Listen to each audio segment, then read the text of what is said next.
At precisely 6 o'clock every morning, Julia Benning ran the same loop, from her parents' old house near East Marigold Lane, down 2 blocks to the park, across the Dry Canal Trail, and back again. It was a ritual, strict and steady, 40 minutes, no more, no less. By 7, she was home, showered, dressed, and sipping coffee while reviewing client mock-ups from her dining room table. She liked the quiet. She liked the routine. It was who she was. So when she didn't return on the morning of June 11th, 1998, no one believed it at first.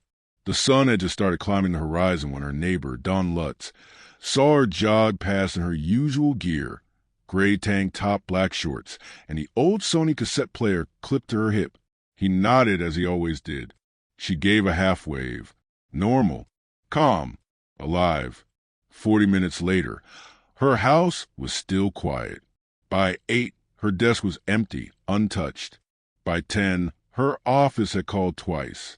By noon, her younger brother Henry had driven over from Tempe, pacing the block with growing panic while his parents tried to remain composed. By sunset, police had marked her as missing under unknown circumstances. No witnesses, no signs of struggle, no body, no personal belongings left behind. Her keys were gone. Her wallet was gone. Her water bottle was gone. Julia herself was gone. The Scottsdale police launched a standard missing person investigation. They retraced her route, canvassed neighbors, dug through her digital life, which in 1998 consisted mostly of printed email records, phone bills, and a clunky desktop in her guest bedroom. Nothing unusual. No arguments. No threats. No travel plans. Not even a recent purchase that suggested a change in behavior. Julia had been steady, reliable, and extremely private. She had no romantic partner at the time. She had few close friends, mostly former classmates from her graphic design days in Tucson. She was not known for spontaneity. She didn't drink, didn't party, didn't travel without planning 6 weeks ahead. The one unpredictable thing she ever did was vanish. The case went cold within a year. Her parents, devastated, moved out of the house and into a smaller condo, unable to bear the silence that now haunted every room. But they didn't sell the house. They couldn't. Not while Julia's things were still there. Not while the front door might still open someday. Henry, just 26 at the time, took a different path. He became an architect, slowly, methodically, fueled by a quiet obsession with hidden spaces. Over the next 15 years, he moved across the state for work, but never let go of his sister's case. He built things for a living, homes, buildings, structures. But what he couldn't rebuild was the morning she disappeared. In 2012, their mother passed away. The house officially became his. And that was when everything began to shift. Henry didn't intend to live there. At first, it was just storage, a few old boxes, books, plans for renovation that never seemed urgent. But slowly, something drew him back. The quiet halls, the patterns in the tiles Julia once designed, the sun slanting through the dining room window the same way it had in 1998. In early 2013, he decided to convert the garage into a small studio. It was supposed to be simple. But on the third day of demolition, after removing a cracked set of shelves and peeling away a faded layer of plaster, Henry discovered something strange. A wall that shouldn't have been there. The original blueprints of the house from the 1950s showed a uniform space, no partition, no structural need. But this wall was newer, not fresh, but definitely not from the original build.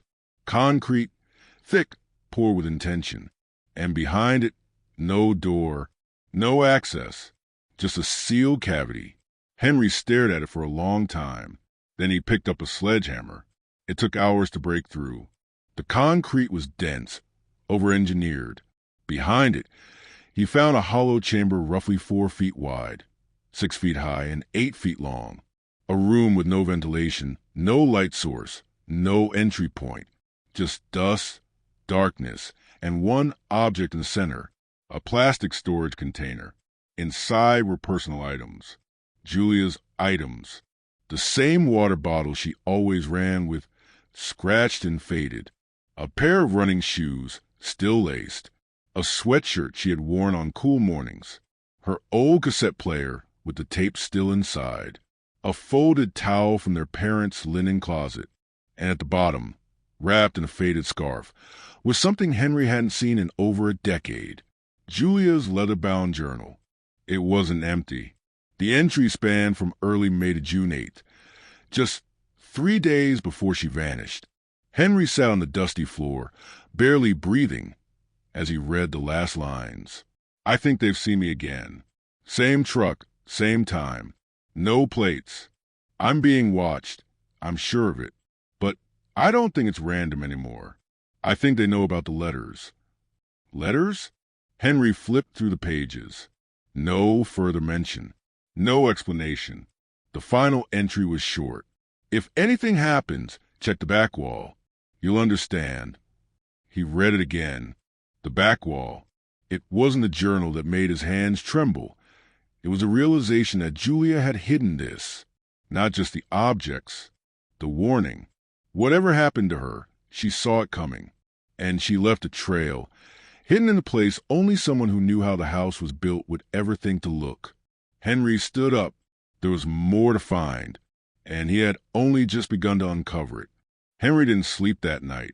He sat at the kitchen table of the house they had both grown up in, the journal spread open in front of him, lit by a dim pendant lamp that buzzed faintly.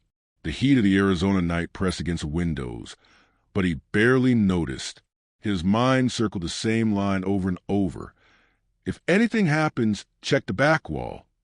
She had known, and she had tried to tell someone. Somewhere between her final morning run and that last entry, something had shifted for Julia.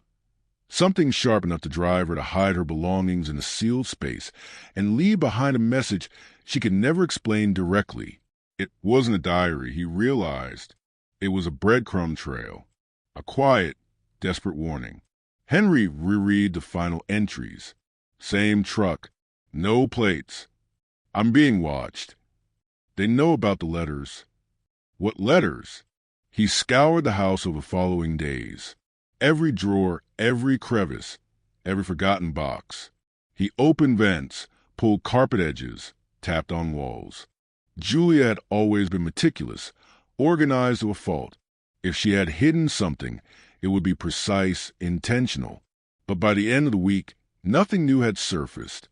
Then, on a hot Saturday afternoon, Henry found himself standing in the small storage shed at the back of property, one Julia had used before moving out in the early 90s.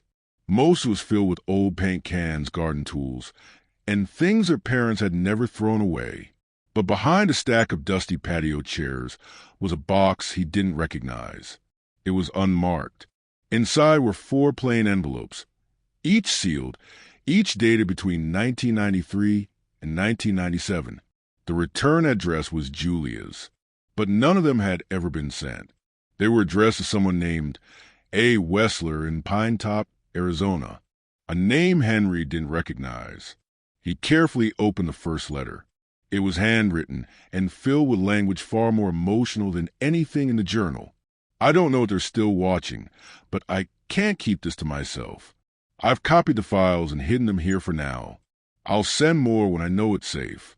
Don't answer this, just wait. If I disappear, it won't be random. You'll know why.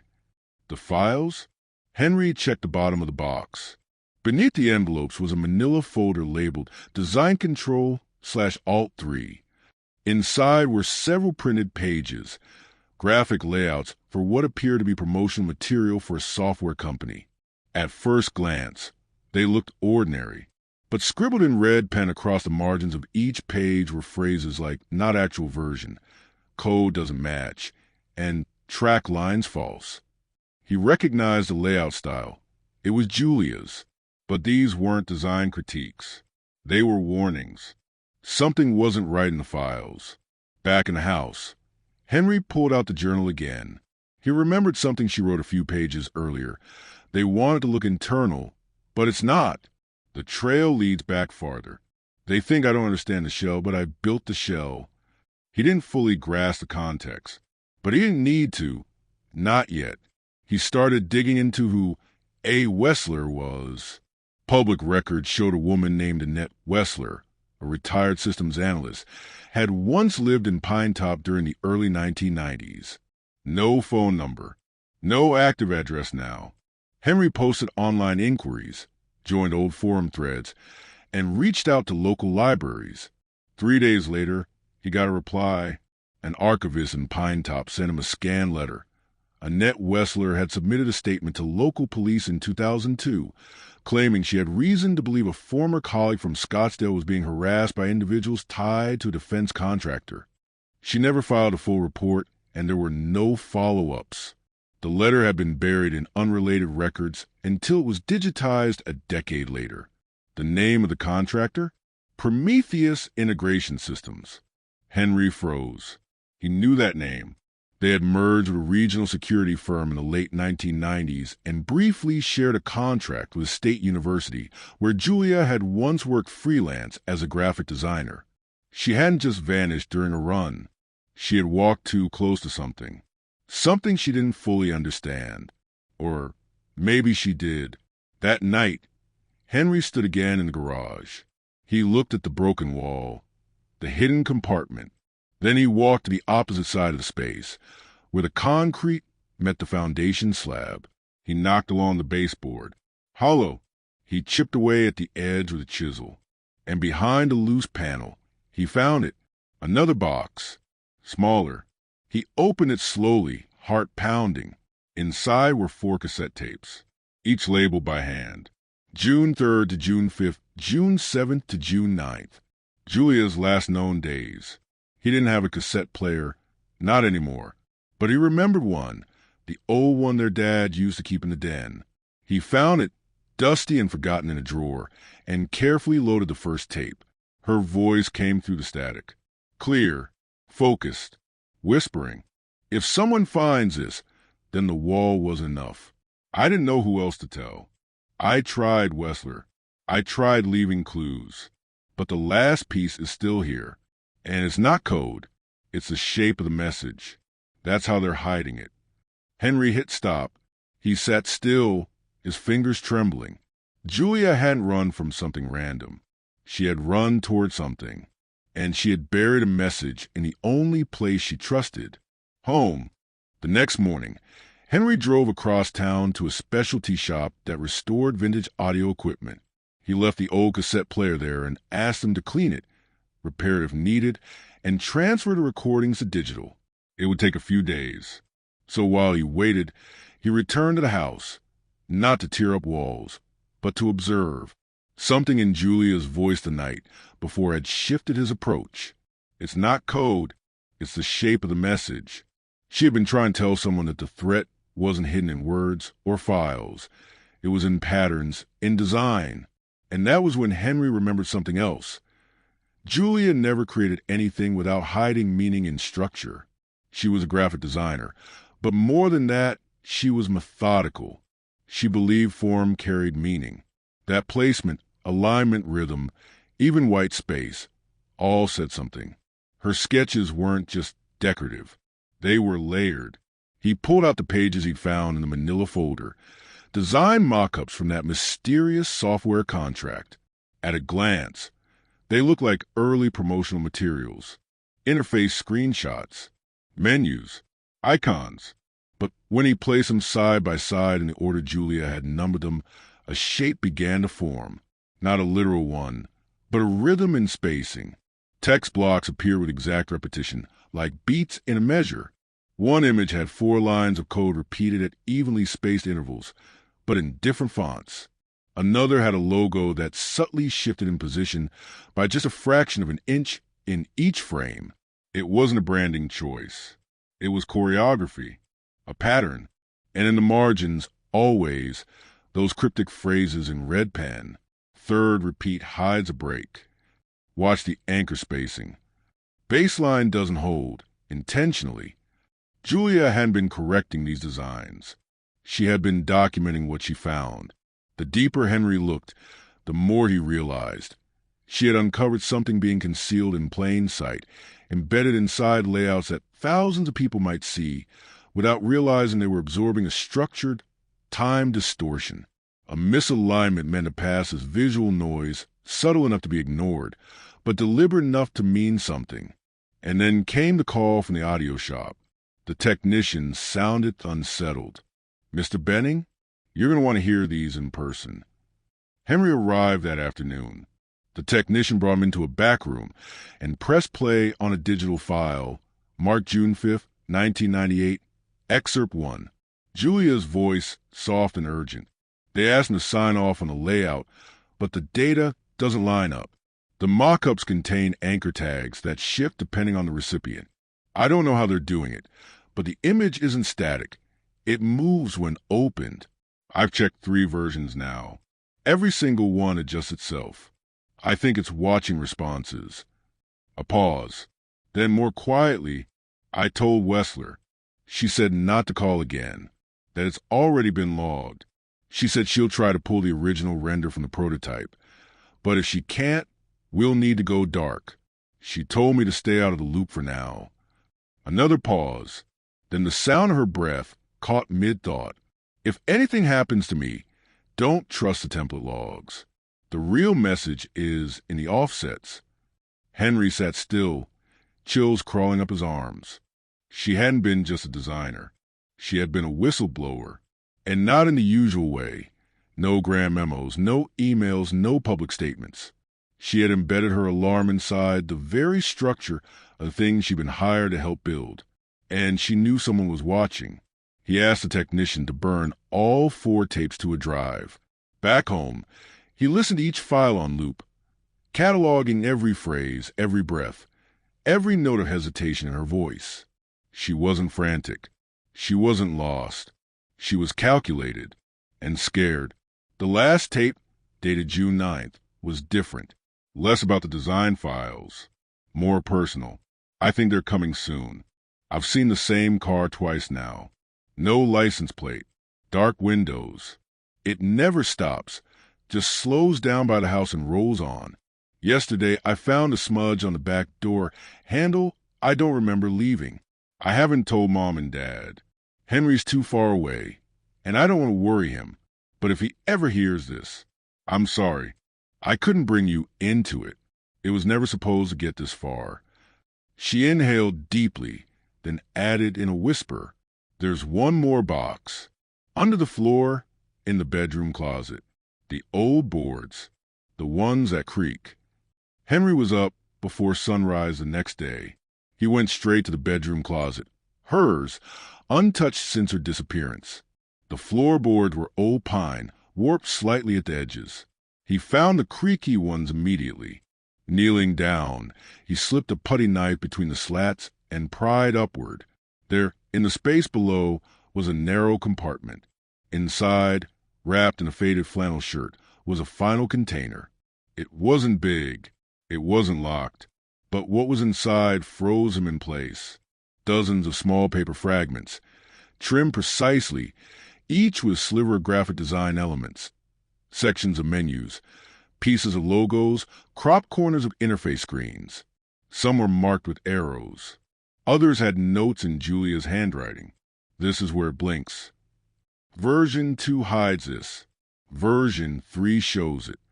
No single version tells the truth. It was a puzzle, not metaphorically, literally. Pieces that, when arranged, might show something that no single file ever had. A composite. Julia hadn't run. She had hidden something. Something someone didn't want found.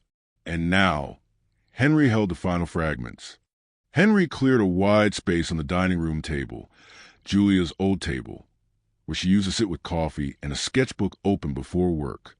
Now, it was covered with the fragments of something she had nearly finished assembling before vanishing. Dozens of cutouts, all meticulously labeled and arranged by hand, lay in small piles of imagery and annotation, text overlays, interface fragments, graphical assets that looked like nothing unusual when viewed alone, but together they told a different story. Hour after hour, Henry aligned the edges, studying Julia's handwriting, watching for patterns, how red lines trace diagonals, how certain elements repeated not in content, but in spacing. There were too many pieces for a single screen, too many overlaps. He used transparent overlays, tape, backlighting. By sunset, something emerged. A structure, not an image, but a layout, a mirrored interface, repeated across 3 layers, each slightly offset. Where they overlapped, hidden elements became visible. Lines became grids. Borders became windows. And within those windows, buried in what appeared to be decorative patterns, were strings of numbers, coordinates. Henry cross-referenced them. A patch of desert just north of Apache Junction, along a stretch of power lines that hadn't changed since the 80s. State land, no public buildings, no residential development. When he checked old satellite images, he noticed something curious. In early images, film photography from the 1970s and early 80s, the area was blank, but in a single frame from 1994, a shadow appeared. Not a structure, exactly, not identifiable, just something rectangular, dark, sitting at the edge of a utility road. By 1997, it was gone again, the same year Julia began writing about shells and offsets. The same year, she tried to contact Annette Wessler. He printed the image, stared at it long into the night. The next morning, he drove out to the coordinates. It was a straight shot along Route 88, then several miles of gravel. The landscape was dry, windless, mountains in the distance. And then, just past a bend in the service road, Henry stopped the car. The ground felt different here.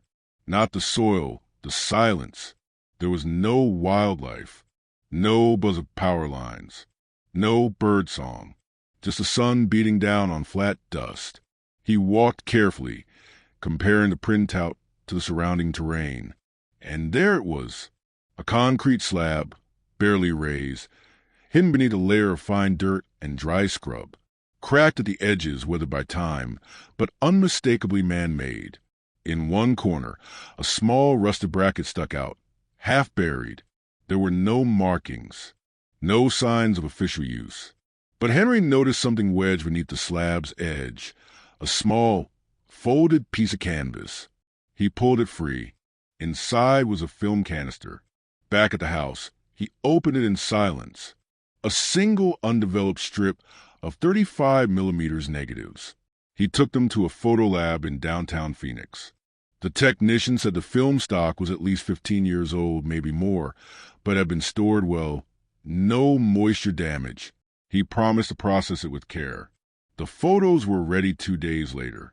There were only 4 images, all taken indoors, all low light, but each sharp, framed deliberately. The first show would appear to be a concrete room, walls smooth, seamless, with no seams or joins. In the center, a table, with several CRT monitors arranged in a semicircle. The screens display what looked like user interface mock-ups, like the ones from Julia's files, but none matched any known software. The second photo was closer. A whiteboard covered in handwritten code and small diagrams, loops, offsets, iterations. In the corner, one word was circled twice in red. Persistence. The third image was grainier. A hallway, faintly lit, with no windows. Along the right-hand wall, a series of doors. Each had a number stenciled in black. The number on the closest door, 104B. The final photo made Henry's stomach twist. It was a profile shot of Julia, standing in front of one of the CRT screens mid-motion, as if she had just turned toward whoever took the picture. She was wearing headphones, holding a notepad. Her hair was tied back. Her expression was unreadable, not frightened, not confused, focused, like she knew exactly what she was doing. Henry asked the technician if the film could have been altered. The answer was no. This was in that camera, the day it was shot. I'd bet my life on it. He drove home in silence. The timeline didn't make sense. Julia had vanished on June 11th, 1998. But the photos showed her weeks, maybe months later, in a place no one had known existed. The name Wessler came up again. He searched deeper, found a newspaper obituary from 2009. Annette Wessler had passed away after a short illness. No children, no listed occupation. But the article mentioned one unusual detail: a sealed storage unit in Mesa, paid for years in advance. Henry tracked it down. It had been cleared after her death, but the contents had been logged by the estate. Among them, technical manuals, early digital storage drives, and a lock case labeled B, 1998 secure. No one had opened it. No one had claimed it, but it had vanished from inventory. Henry made one final stop, Julia's old college, where she had taught part-time design workshops in 1996. An old colleague, now department chair, remembered her well. She asked strange questions, he said, about subliminal structure, human response to asymmetry. She once told me, "What people don't notice still changes them." I never knew what she meant. He did now. The message Julia had buried wasn't in what she said. It was in what she built, in design, in code, in the very shapes of silence. And someone back then had been watching her for it. The summer air in Scottsdale had shifted by the time Henry sat down to listen to Julia's tapes one final time. The monsoon season was coming, and with it, a strange electricity that clung to everything, the kind that made dust hang in the sky like fog. He sat with the images developed from the film canister spread across the table. The monitors, the concrete room, the number hallway, and Julia, frozen in a frame that shouldn't exist. She had vanished in June of 1998. But this showed she had been somewhere after that date. Somewhere hidden, structured, designed. He returned to her journal again, flipping to a page he'd skipped before. It had no date, just a phrase scrawled in the center. To break it open, you have to see the way they hit it, without center, without edge, just repetition. It wasn't paranoia. It was principle. Her disappearance hadn't been random. It had been designed. Two, he printed her old layout again, all of them, dozens of pages in different sizes, transparencies, overlays. He took the journal entries, the cassette transcripts, the notes on anchor points. He laid them across the floor of the house. Every room, every wall. He stood back, measured, walked the spaces. And then he saw it. The placement wasn't chaos. It was deliberate. Julia had turned the floor plan of the house itself into a kind of diagram, a mirrored shape, anchored by proportions. The bedroom, the garage, the vent shafts, the storage shed outside. The distribution matched the modular spacing in her design work. It wasn't a house. It was a circuit. She had embedded the message in space. And it led him to one last place he hadn't looked. The attic, not the accessible crawl space with insulation, but the narrow void between the original ceiling and the pitched roof, sealed off since a 1974 remodel. Julia had mentioned it once in passing, years ago, during a renovation their father started and never finished. It wasn't even reachable without removing a panel near the old water heater. It took Henry the better part of a day. When he pulled the panel aside and shined a light into the void, he saw a flash of white, a box wedged tight between rafters, nearly invisible from below. He reached in. It was heavier than expected. Back downstairs, he opened it. Inside, one final cassette unlabeled, a bundle of printed screenshots, and a letter, typed, folded neatly. He read it once, then again. It was Julia's voice, even in print. "If you found this, I'm either gone or too close to return safely. What you've uncovered wasn't meant to be found by everyone, just by someone who could finish what I couldn't. I tried to stop it from scaling. I traced the loop back to 1994, but I think it started earlier. They didn't build a message. They found it, buried in the architecture, and then they learned how to repeat it. I think the message isn't in the file, Henry. I think it's in the structure of transmission, the rhythm, the negative space, It reshapes how people absorb time, subtly but persistently.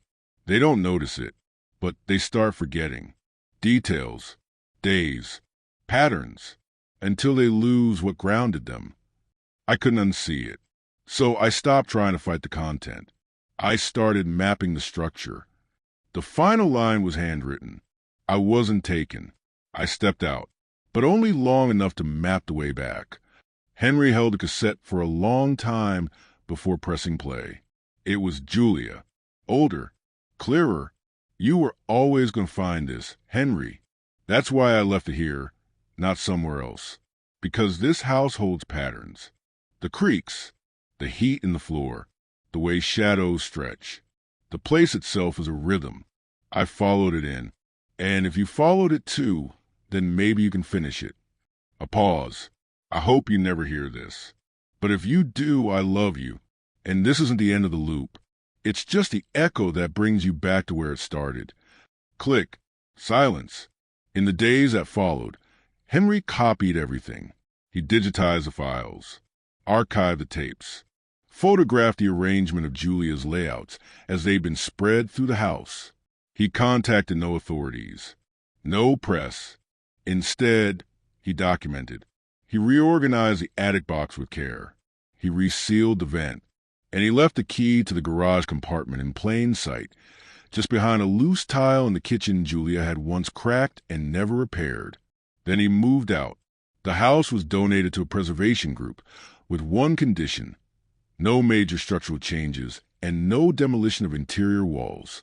The clause puzzled them, but they agreed.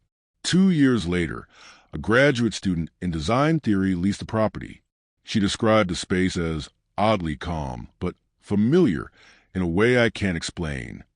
In an anonymous blog post, she wrote that sometimes, in the middle of the night, she would wake up with a strange phrase stuck in her head, one she didn't remember learning. The rhythm remembers. She thought it was something from a dream, but it wasn't, because even now, long after Julia vanished on a warm June morning, her message is still there, waiting, layered beneath the edges, hiding in the design, repeating.